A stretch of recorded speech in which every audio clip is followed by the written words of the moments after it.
ابھی آپ کو بتائیں چمچماتے برانڈڈ لیدر امپورٹڈ شوز کسے پسند نہیں، مگر بڑھتی مہنگائی میں جوتے بھی شہریوں کی قوت خرید سے باہر ہو گئے ہیں۔ عید کے موقع پر بھانا میں جوتوں کی دکانوں پر رش نہ ہونے کے برابر، جبکہ پرانے جوتے مرمت کرنے والے کی دکانوں پر رش لگ گیا۔ احوال بتا رہے ہمارے نمائندے ناصر علی۔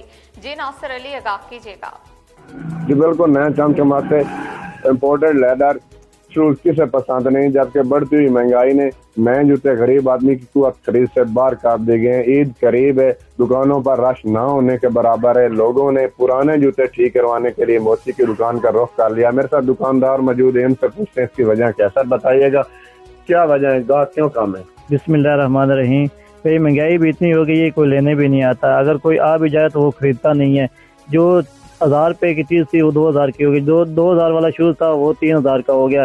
ریٹ ہر چیز کے ڈبل ہو گئے ہیں، اور کرائے بھی ڈبل ہو گئے ہیں، بل بجلی کے وہ ڈبل ہو گئے۔ ہم غریب بندے، ہم کہاں سے لے آئیں اتنے؟ کرانے کا سامان ہے وہ بھی زیادہ ہو گیا، ریٹ بڑھ گئے ہیں۔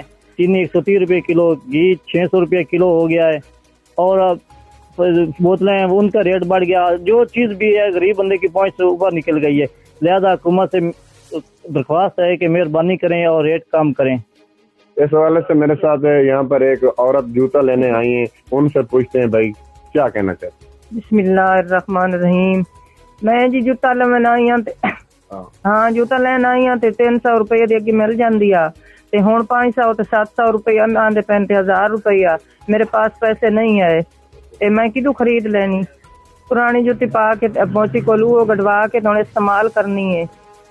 ہاں جی، ساڈا یہ مطالبہ ہے، یعنی کہ تھوڑا جا کم کرو، مہربانی کرو، غریب لوگ ہیں تے دکان تے ہم نے ایسے ہی چلے جانے ہیں، کوئی چیز لین دی مطلب گنجائش ہی نہیں بنتی پہ لے لویے۔ تسی مہربانی کرو، تھوڑا جا کم کرو۔ جی بالکل، گاہک اور دکانداروں کی بات آپ نے سنی، ان کا یہی کہنا ہے کہ مہنگائی کی وجہ سے ہم پریشان ہیں، لہذا حکومت مہنگائی کو کنٹرول کرے۔ جی لاہور میں مہنگائی نے